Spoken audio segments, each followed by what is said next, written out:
Olá, internautas do BNews, estamos mais uma vez aqui nos estúdios do nosso site com mais um Fato e Opinião, o nosso programa semanal. Eu sou Tamires Machado, ao meu lado Henrique Brinco, nosso repórter. Olá, e aí?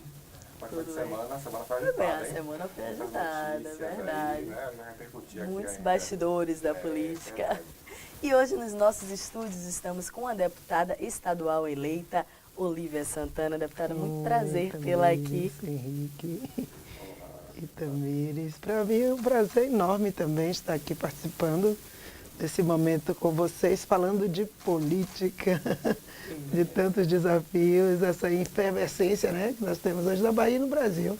Verdade. Vamos lá. A deputada estadual é formada em pedagogia pela Universidade Federal da Bahia. Olívia Santana já foi também vereadora de Salvador, na capital baiana, por 10 anos.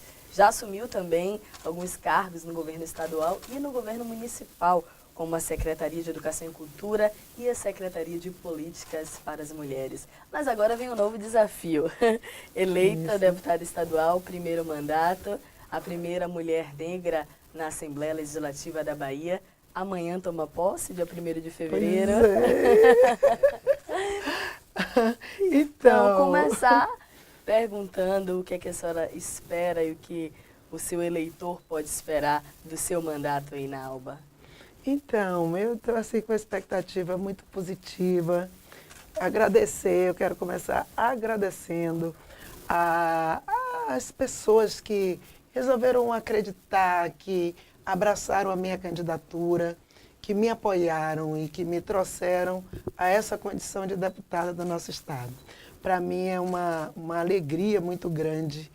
Eu sei que tem uma expectativa enorme em relação ao mandato. Eu digo, meu Deus.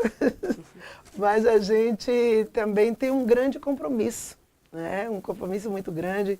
A minha história de vida na luta contra o racismo, na luta em defesa dos direitos das mulheres, ser mulher e negra e entrar pela porta da frente da Assembleia é uma emoção muito grande. Eu sou filha de uma trabalhadora doméstica. Minha mãe foi empregada de 2 deputados, de Ney Ferreira e de Nelson Davi Ribeiro, né? Então, minha mãe é uma analfabeta, nunca teve oportunidades, a mulher inteligentíssima, mas nunca teve oportunidade. E eu tive uma firme decisão de que eu não repetiria a história da minha mãe. Então, eu me determinei, foi uma coisa muito consciente, de que eu tinha que estudar, porque eu queria muito ser professora, meu grande sonho era ser professora, e eu consegui passar na UFBA, no vestibular de pedagogia, eu era uma faxineira, e quando eu vi meu nome na lista dos aprovados da UFBA, foi a maior conquista, a mais importante de toda a minha história de vida, porque foi a partir dali que as portas se abriram, que eu fiz política na universidade, defendendo universidade pública gratuita, de qualidade, projetos de educação, aí me meti com partido político, com o PCdoB. Eu sou do PCdoB, assim, a vida toda, né? Desde que eu era militante do movimento estudantil, em 89 eu entrei no PCdoB, estou no mesmo partido até hoje, porque sempre me orientei por lutar por causas e não por cargos. Até falava que teve gente que falou para mim em 2010 que eu tive 30 mil votos e eu fui candidata a deputada. Disse assim, Olívia, se você tivesse em outro partido, você se elegeria. Por que você não muda de partido? Eu digo, porque eu não quero mudar de partido para ter um cargo. Se o cargo vier, vai ser com este partido que eu tenho aqui. Eu não acredito nessa história de você ficar mudando de partido como muda de roupa. Eu me oriento na política pela causa e não pelos cargos. Os cargos foram consequências, né, de toda essa trajetória, mas eu sei muito bem quem eu sou, de onde eu venho e qual o meu objetivo maior. O meu objetivo maior é a transformação social. E a senhora é a primeira mulher negra, né, a ser eleita para a Assembleia Legislativa da Bahia. A Bahia é o estado mais negro do Brasil. Do Brasil. Por Brasil. que só agora a senhora conseguiu se eleger, uma mulher Então, negra conseguiu se eleger para a Assembleia? E eu fui candidata 4 vezes. Na quarta que eu consegui chegar lá, né? Embora eu já tenha sido vereadora de Salvador por 2 mandatos e meio. Fui secretária também de educação, depois agora essa experiência no governo de Rui Costa, de ser secretária de Políticas para as Mulheres, depois secretária de Trabalho, Emprego, Renda e Esporte. E por que não conseguir se eleger? Porque nós temos uma cultura política muito forte, que está também entranhada na cabeça do eleitorado, mas é um sistema, né? A gente vive num país que teve escravidão, onde o negro sempre é visto como o subser humano, né? Então, a imagem da população negra não está relacionada à imagem do poder. A nossa imagem está sempre associada ao trabalho braçal, não intelectual. Nossa imagem não está associada aos espaços mais valorizados do mercado de trabalho. Então, tudo isso tem um impacto enorme na hora do voto, né? Então, mulher negra, se pensa mulher negra principalmente, porque tem uma coisa, o racismo no Brasil é o racismo do fenótipo. O racismo no Brasil tem uma estratificação. A gente até brinca dizendo que é o racismo cromático. Quanto mais negro você é, mais você sente o impacto do racismo. Quando você é uma pessoa negra de pele clara, você pode se autodeclarar negra ou não. A sociedade vai lhe tratar diferente. Mas quando você é negra como eu não tenho essa mobilidade. Sou negra agora, amanhã eu posso não ser, então, né? Para certas situações eu me assumo como negra, para outras já não sou tão negra assim, né? Então, essa é uma questão muito importante. Então, essa questão do empoderamento está na ordem do dia. É um debate enorme que a gente trava nas fileiras do movimento negro, uma crítica a esse sistema de opressões, de que nós temos que enfrentar o racismo. O racismo não é uma coisa qualquer. E no ano passado, inclusive, a senhora sofreu Exatamente, exatamente. Folia do Batom, Rally do Batom. Hotel Catuçaba, né? Duas mulheres Folia do Batom. discriminaram a senhora. A senhora processou essas mulheres? Exatamente. E deu em quê? Tem uma audiência marcada, inclusive, para junho, né? Essa é a nossa primeira audiência para tratar desse caso. Eu, inclusive, fiz a campanha, passei pela campanha eleitoral e fiz o possível para ter foco na questão da disputa eleitoral e não trazer isso para o centro. No momento em que aconteceu, foi de fato uma situação muito violenta para mim, né? É muito difícil, é muito perverso. Eu sei que o racismo vai me acompanhar. Enquanto a gente não desmantelar essa estrutura, eu vou sofrer situações de discriminação. Agora, aquela situação, especialmente, foi muito difícil, foi muito... Você está num ambiente... Eu era secretária de Estado, né? Fui convidada Estava na passada pela... Na passada da Secretaria da Mulher? Né? Não, eu estava na Secretaria do Trabalho. E a Federação de Automobilismo sempre me convidou para os eventos que eles realizavam, né? O Rally do Batom, aí teve essa folia do Batom, e eu passei lá. E, de repente, eu não fiz discurso, não fiz uso da palavra, nem para dizer assim, ó, a Lívia falou alguma coisa que pode ter incomodado alguém. Não aconteceu nada. Apenas, de repente, duas mulheres se levantam e caminharam, foram na minha direção, e dizendo que não era para eu estar ali, que o meu lugar era na favela, que eu tinha que voltar para a favela. Então foi um negócio assim, eu levei até um tempo assim para a ficha cair, né? E depois eu reagi, chamei a polícia, fui lá, a polícia retirou as duas da festa e nós fizemos esse encaminhamento do processo, não é, que está aí em andamento. E são inúmeros os casos de racismo. Nós temos uma lei, né, que criminaliza o racismo no Brasil, mas nem por isso o racismo deixou de acontecer. Ele acontece tanto no que diz respeito a essa negação da nossa imagem, no preenchimento dos cargos públicos, não é, dos espaços de poder, como no mercado de trabalho, áreas mais valorizadas. Isso aqui é uma cena rara, mas que é uma conquista do movimento social negro. Né? Você tem uma mulher negra entrevistando uma outra mulher, né? Ao lado de um homem que não é considerado negro. mesmo que você seja um mestiço, Henrique, entendeu? Mas é aquela história do racismo cromático. Não importa se você é mestiço. No Brasil, você vai sentir o racismo se você usa essas tranças, se você tem esse nariz, se você tem essa boca que eu tenho, né? Essa cor de pele. É isso que conta. É diferente do racismo de genótipo que acontece nos Estados Unidos, por exemplo. Nos Estados Unidos, se você é mestiço, mesmo que você tenha uma pele clara, você é, sim, tratado como negro, porque é aquela história que Angela Gilliam, a grande socióloga, ela fala que é a política de uma gota só. Se você tem gota de sangue negro na sua família, é como se você já tivesse contaminado, então você já não é um branco puro. E é assim você é tratado, né? E no Brasil, não.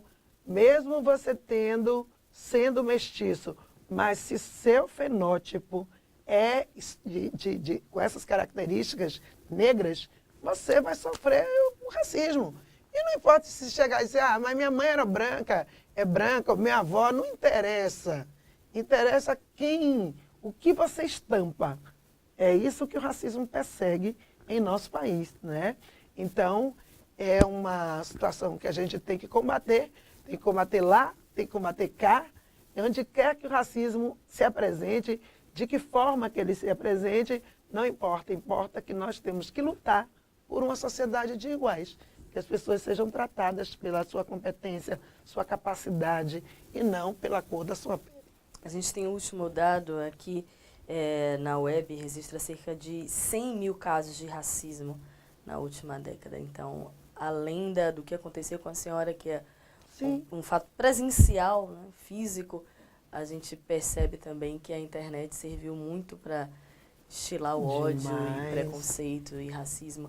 A senhora pretende criar algum projeto de lei, apresentar algo na Assembleia nessa linha que possa combater esses atos de racismo? Nós estamos trabalhando nisso também, né? Nós temos o Estatuto da Igualdade, que eu também batalhei, lutei muito para que acontecesse.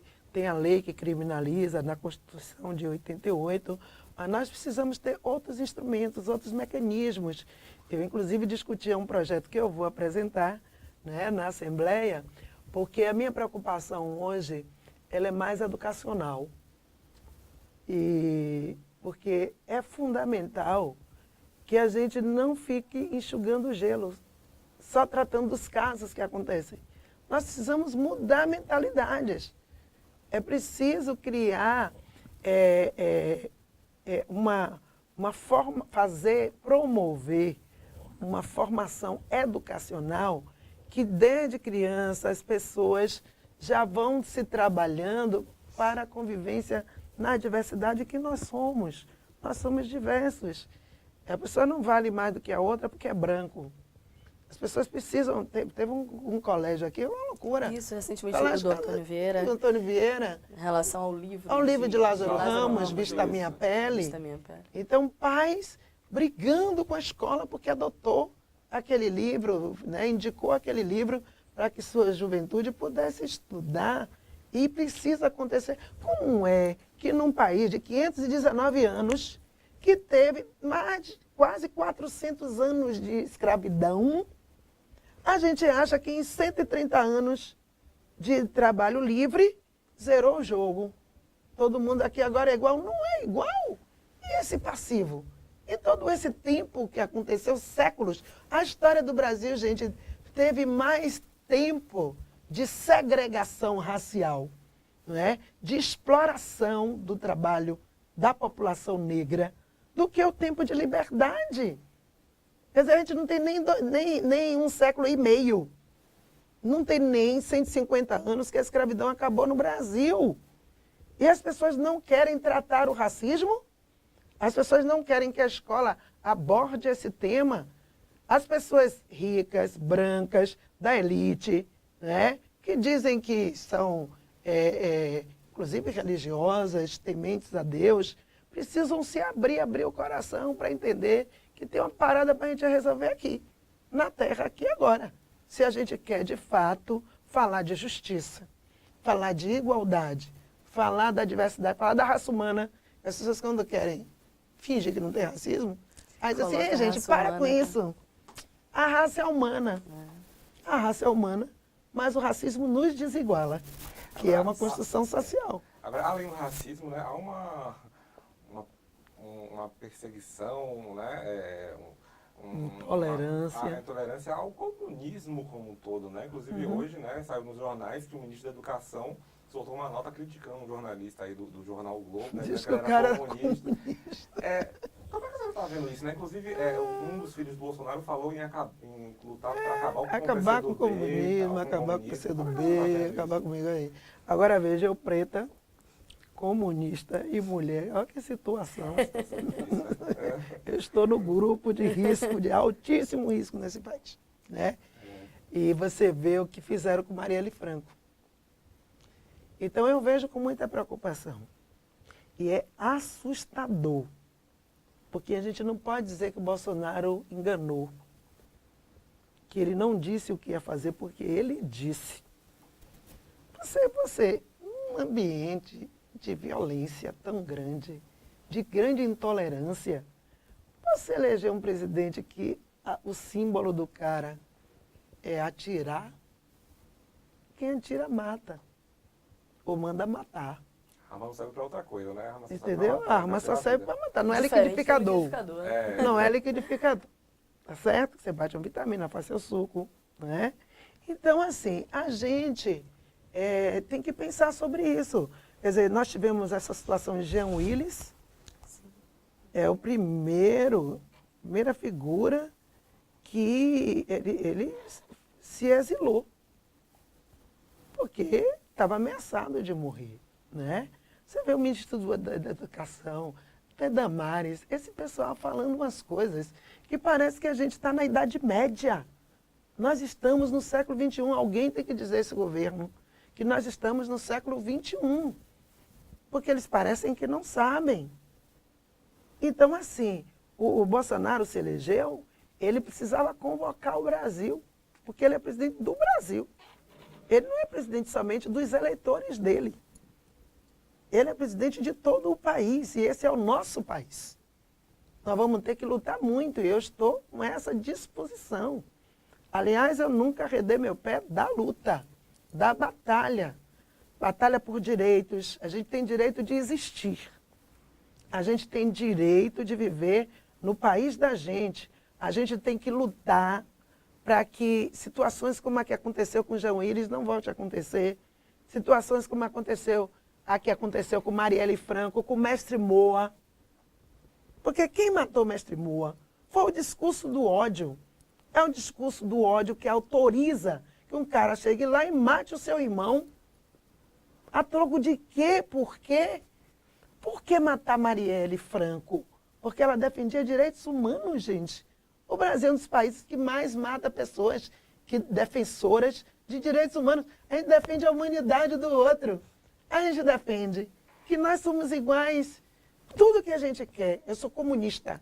O que eu quero é distribuição da riqueza. Comunista a gente não luta para ser pobre, não. A gente não quer ser pobre. O Brasil nunca foi comunista, não tem nenhum risco. Nós somos um percentual pequeno da população, 1%, 2% da população, sei lá.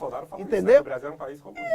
E ele se utiliza dessa agenda, não é, anticomunista, essa propaganda mesquinha, não é, apequenada, para chamar a atenção da população para isso, porque ele não tem projeto de governo. Ele não tem um projeto para esse país. Como é que eu quero que Bolsonaro fale sobre como ele vai acabar com o desemprego, ou como ele vai reduzir o desemprego no Brasil, como ele vai elevar a qualidade do ensino da escola pública, se o coleguinha dele, Michel Temer, já aprovou aquela emenda, aquela PEC terrível, que congela por 20 anos os recursos na educação e na saúde, não é? Em áreas sociais, portanto, fundamentais à vida.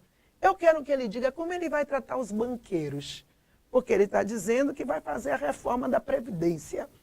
Ele está aí escarificando os pobres, os pequenos, que têm sua pequena aposentadoria, enquanto grandes bancos tiveram, não é, suas dívidas com o governo, com o Estado brasileiro, anistiadas.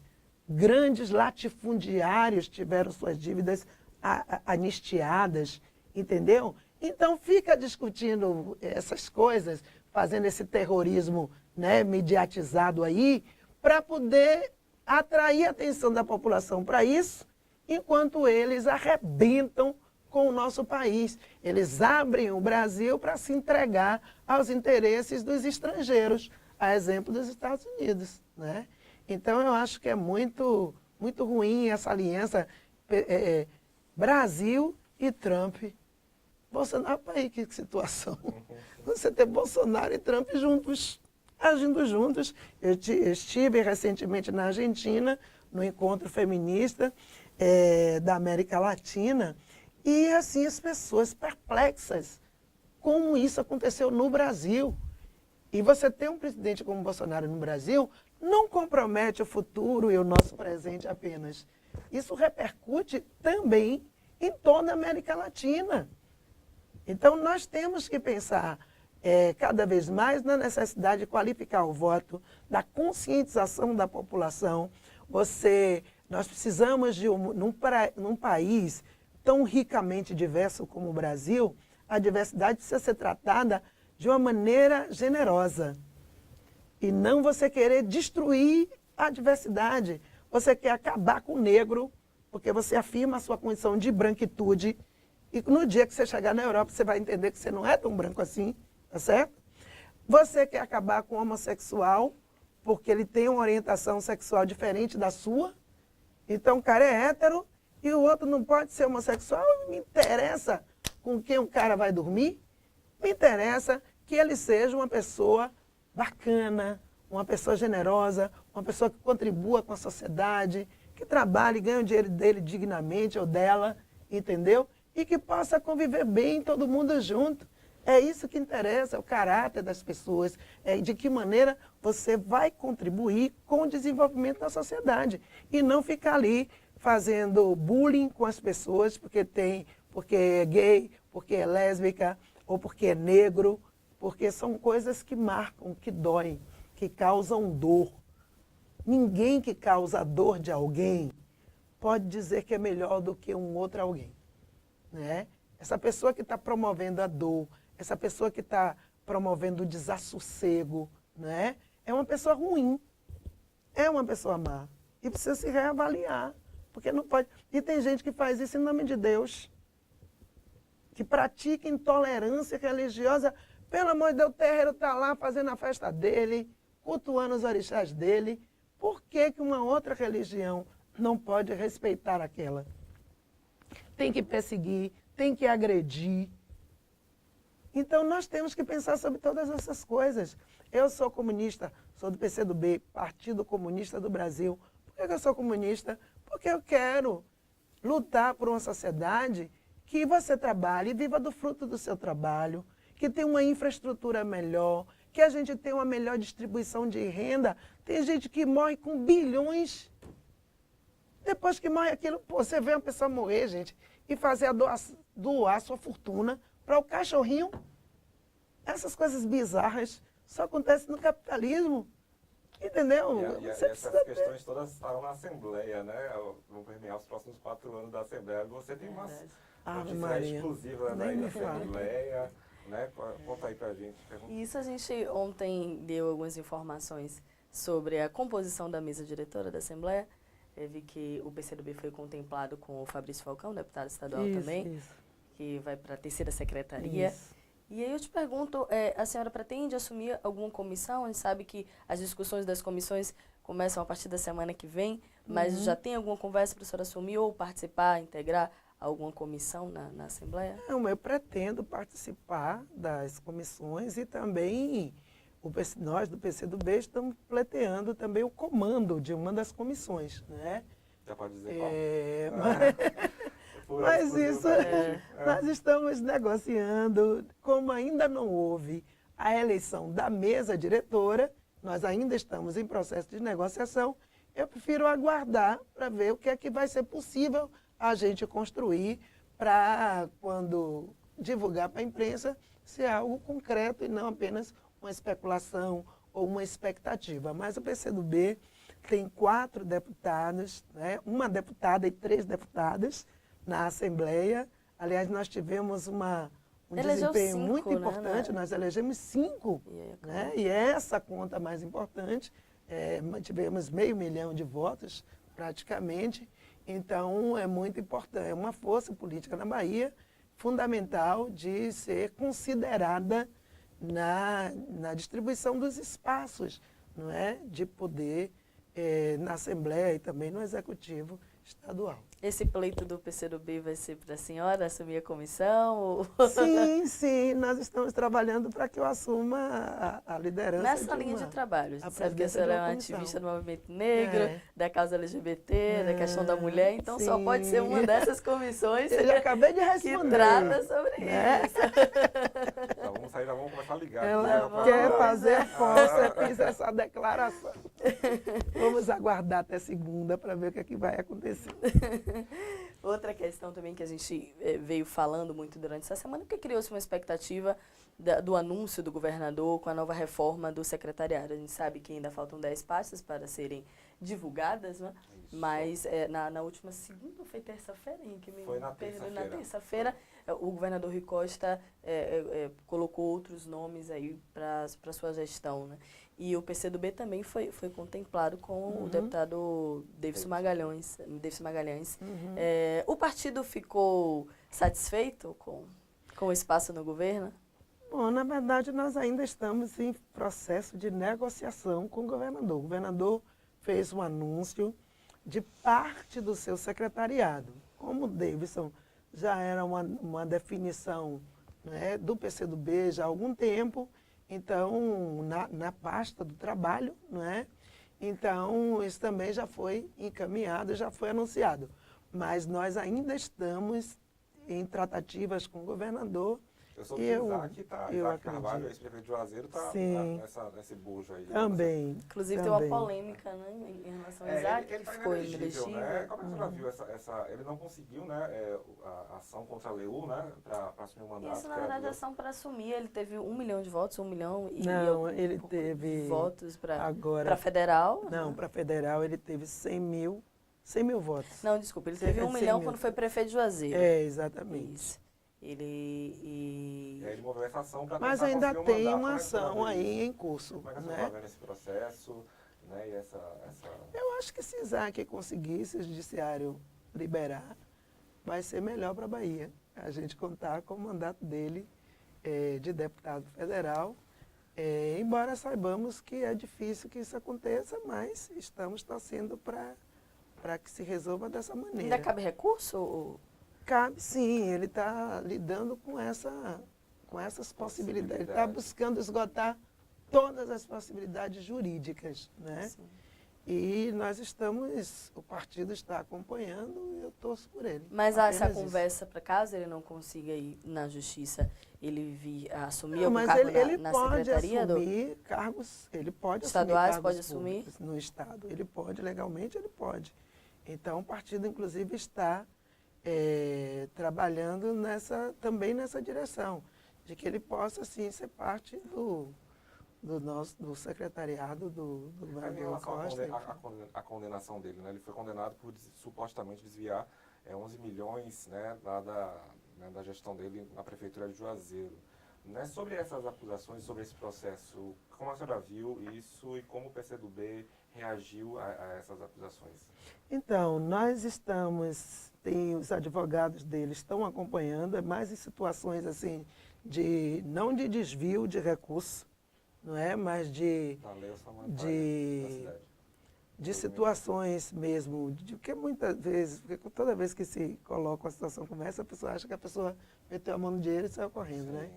Que roubou, enfim. Mas você pode fazer uso, que é o caso de Isaac, uso de recursos do orçamento sem pedir autorização prévia, que isso é uma questão legal. Você não pode remanejar o orçamento ou do município, ou do Estado, né, ou da União, sem que o Poder Legislativo se pronuncie também sobre isso, sobre essa adequação. Então, é aí que reside o problema de Isaac. E ele tem advogados que está acompanhando e que certamente vão conseguir ajudar a resolver a questão. Se não de uma forma, da outra forma, se ele não puder assumir de fato o mandato, ele não vai assumir agora, não é? Ele pode também, ele pode exercer cargos públicos pela lei, legalmente. Ele pode ser secretário, ele pode assumir qualquer outro cargo público. E nós estamos, o PCdoB está acompanhando, exatamente porque não foi nenhuma situação de que ele, de fato, tivesse realizado algum roubo, alguma... Foi mais relacionado à gestão dele. Exatamente. E a gente soube também, né, a gente tem essa informação há algum tempo, né, de que a senhora era a preferida do governador Rui Costa para a última eleição municipal. Verdade. Quer saber duas perguntas. Por que a senhora não foi candidata naquela ocasião e se a senhora vai ser candidata em 2020? Então, Henrique, eu tenho dito que a minha prioridade agora é o mandato de deputado estadual. 2020 faltam 2 anos ainda, né? Então, a Deus pertence e a gente também. Todos os partidos vão lançar candidato, né? Por causa da Vamos, mas a gente pode fazer composições, né, de apoiar, não tem que todo partido ter uma candidatura. Mas a gente ainda não fez esse debate no PCdoB sobre como será.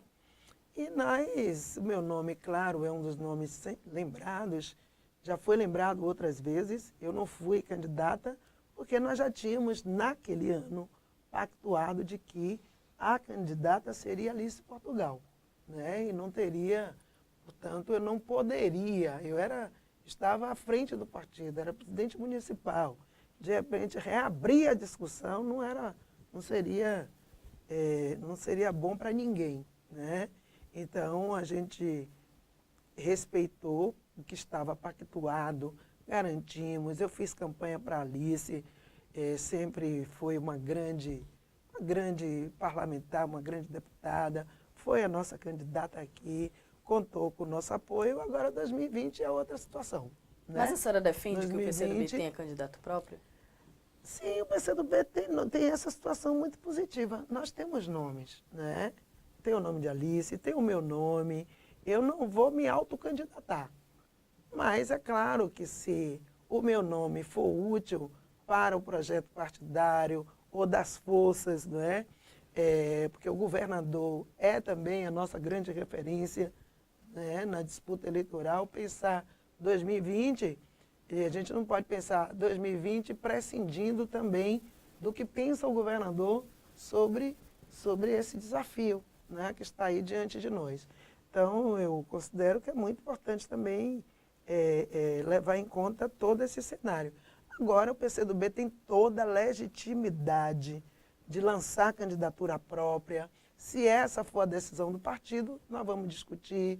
No momento de discutir nomes, vamos ver qual é o nome que melhor serve ao projeto. A senhora considera que o partido saiu fortalecido nessas últimas eleições presidenciais, que teve a Manuela Dávila também como vice-presidente, como candidata a vice? Como candidata a vice. Eu considero que o PCdoB, nós sempre tivemos essa relação muito programática com o PT, né? Observe que no momento mais difícil da vida nacional, o PCdoB foi por sacrifício. Retirou a candidatura de Manuela e fizemos a composição com o Partido dos Trabalhadores, né? Então, agora é um movimento de isolar, né, o PT lá na Câmara. Não. Essa leitura é uma leitura, Henrique, que tem sido traduzida de maneira muito equivocada. Ontem, inclusive, participei da reunião da direção nacional. Nós não temos nenhum interesse de isolar o PT. A nossa movimentação é exatamente para buscar ampliar, criar também um novo bloco de oposição. O PT tem um papel fundamental a cumprir, mas nós também temos o direito e o dever de nos movimentarmos no sentido de atrair outras forças. A gente não pode ficar nessa situação, né, de PT, PCdoB de um lado e todo o resto contra nós. No máximo um PSB vir e todo o resto contra nós. Nós temos que nos movimentar no parlamento, né, ao lado das forças políticas. A tese do PCdoB, desde a disputa eleitoral, era de que, e a gente até colocou, se precisar que a gente se retire, retire a candidatura de Manuela e a gente não tenha nem a vice-presidência, a gente também topa. O projeto maior é disputar e ganhar a presidência da Agora, República. Por que o PCdoB não assume a liderança de esquerda? Porque o PCdoB é o partido mais antigo, né, de esquerda do país. Por que ele não assume a liderança realmente? Por que ele ficou sempre na mão do PT? Porque política é correlação de forças. O PT é o maior partido da esquerda brasileira. O PT tem... Mas o que o PT tem de especial, então, para liderar essa O esquerda? PT tem de especial uma bancada, porque política também é matemática. Né? Então o acha que é um PT tem partido mais que- deputados do que a gente, né? Sempre teve um grande partido que ocupava a presidência da República até recentemente, partido que vem enfrentando todo esse linchamento midiático, né? que recaiu sobre ele. Portanto, o PT tem legitimidade para estar onde está, não é? E ser essa referência no campo da oposição. Não se pode pensar a oposição sem pensar o PT, Mas eu acho que neste o cenário. PT, por ser mais flexível, Agora- dialogar com diversas forças, dá força para ele mesmo, porque o PCdoB ele é mais ideológico Sim, do que o pois PT. é. O PCdoB é um partido mais ideológico do que... Bom, eu vou refazer essa frase. Eu digo que o PCdoB é um partido ideológico. Sim. E o PCdoB tem uma composição mais unificada, Sim. né? Nós não temos tendências dentro do PCdoB, embora tenhamos divergências internas, o que é natural e salutar. Não é? O PT tem agrupamentos de tendências que tem um modo de organização que é diferente do nosso modo de organização. Sim. Mas o PCdoB, nós temos um programa e nós sempre colocamos como centro o Brasil. E mesmo com certos sacrifícios. A gente já teve muitos sacrifícios. A gente já enfrentou muitas situações, né, muito difíceis. E nós queremos, nesta nova quadra, o PCdoB tem um direito de se movimentar. E não apenas sob a tutela do PT. Né? O PT é um partido importante, partido de porte, será sempre nosso aliado, mas nós não temos que atuar nessa cena nacional apenas a partir da liderança do PT. E a gente de coadjuvante. O que o PCdoB está fazendo nesse momento é um deslocamento no sentido de buscar compor também um campo mais amplo, né? E o PT pode ser parte disso. O PT pode ter o bloco dele e ele pode também ser parte desse bloco, outro bloco maior, né? Porque a nossa preocupação agora é que não seja só PCdoB, PT e PSOL. A gente tem que lutar para que o PSB venha por inteiro, né? PDT, atuar com o PDT. A gente não pode... Quer dizer, teve a candidatura de Ciro e teve a candidatura de Haddad. Isso. Agora acabou. Eles não são mais candidatos. Bolsonaro ganhou. Nós temos que unir um campo democrático, porque a democracia está ameaçada. Ou melhor, mais do que ameaçada, está solapada em nosso país. Ela está cada vez mais restrita nesse novo cenário, né, que se constituiu a partir da eleição de Bolsonaro. Então, o esforço do PCdoB é para fazer uma frente ampla pela democracia. Deixa eu só fazer Já uma- decidiu, a senhora disse que participou da reunião da Executiva Nacional ontem, já decidiu quem vai apoiar para a presidência da Câmara, o PCdoB? Então, o PCdoB já estava no apoio a Rodrigo Maia desde antes. A Agora, decisão tinha seria se possibilidade- sairia. Alice Portugal- É, Alice tem Portugal divergências. participou da reunião Ela votou da contra as bancada, informações que tem. da bancada Que teve uma do rosqueirina. partido. Eu não sou deputada federal, eu sou estadual. Mas houve uma reunião da bancada federal que traçou uma estratégia. A estratégia incluía a manutenção do apoio a Rodrigo Maia. E isso não tem nada a ver com a nossa condição de oposição ao Bolsonaro. Foi o PSL que veio para cá, né? É claro que tem o PT, o PSOL com a outra tática, que é uma tática de lançar a candidatura de Freixo. A senhora Né? acha que essa tática é inteligente porque o PT e o PSOL não tem voto suficiente para eleger alguém. Pois é, essa é a questão, entendeu? O PCdoB está trabalhando com a vida como ela é. com a realidade. Essa é a questão. Nós estamos trabalhando com a realidade. Agora, é claro, nós respeitamos a decisão do PT, do PSOL, de se juntarem, de apoiar a candidatura de Freixo, mas o que nós queremos é quando o PCdoB faz essa estratégia de apoiar Rodrigo Maia, faz em cima de uma pactuação de que tem alguma condição de existência, né, de gestão da Câmara dos Deputados, que é um espaço fundamental, onde se define a vida do país. Porque a gente já não tem interlocução com o presidente, que é essa topeira que está aí, que acha que ainda está num palanque eleitoral, né? E se a gente também assumir uma atitude, essa é a lógica do PCdoB, assumir uma atitude de estar na Câmara dos Deputados nessa composição asfixiante e não tentar cavar um espaço. Para quê? Comprometer quem vai presidir a Câmara. Porque não é Freixo que vai ganhar, a gente adoraria que Freixo ganhasse, mas não vai. É ali dentro da Câmara que as coisas se definem. Aqui nós somos oposição aberta a ACM Neto. E na Câmara de Vereadores houve uma composição que apoiou o Léo Prates. E que teve o PCdoB, que teve PT, que teve todo mundo, porque é como você vai gerir a Câmara, de maneira a garantir algum espaço de respeito à diversidade das forças políticas. Rodrigo Maia não pode ser um presidente que ignore e que massacre a esquerda dentro da Câmara dos Deputados. Ele precisa dialogar com a esquerda, ele precisa dialogar com o centro. O centro hoje em dia está difícil de achar, né? Mas ele precisa, o que o PCdoB pretende e defende é que uma pactuação para que a gente possa apresentar nossas pautas, ter nossas pautas respeitadas, minimamente algum ambiente de convivência. Serão 4 anos. Então, se a gente achar que vai estar lá dentro só radicalizando, você também não vai para lugar nenhum. A gente vai dar murro em ponta de faca. Vai ser uns 4 anos, né? Bastante muitas notícias, né? Pra Verdade. A sua assessora tá já dando bronca na gente, né? Eu lamento muito que pelo a gente não tem tempo pra entrevistar. Você tinha uma outra pergunta? Não, era sobre isso mesmo. Ah, tá. O Valdir Scalice Portugal foi contra esse apoio a Rodrigo Maia na Câmara Federal. A gente deu isso no Bocão News em primeira mão. Então, Sim. Então, conversamos hoje com a deputada estadual eleita, Olívia Santana. Muito obrigada por Obrigada estar a aqui você. com a gente. A gente vai ter aí novos desafios para a senhora, para a gente Sim, também, sim. acompanhando mais um ano na Assembleia Legislativa. Eu sou setorista da Assembleia, então a gente vai ter muito que conversar. Com certeza. Durante esse ano. E eu estarei à disposição. A gente agradece de muito vocês. sucesso Volte nesse Pra mandato. nós, pra Volte nós. sempre.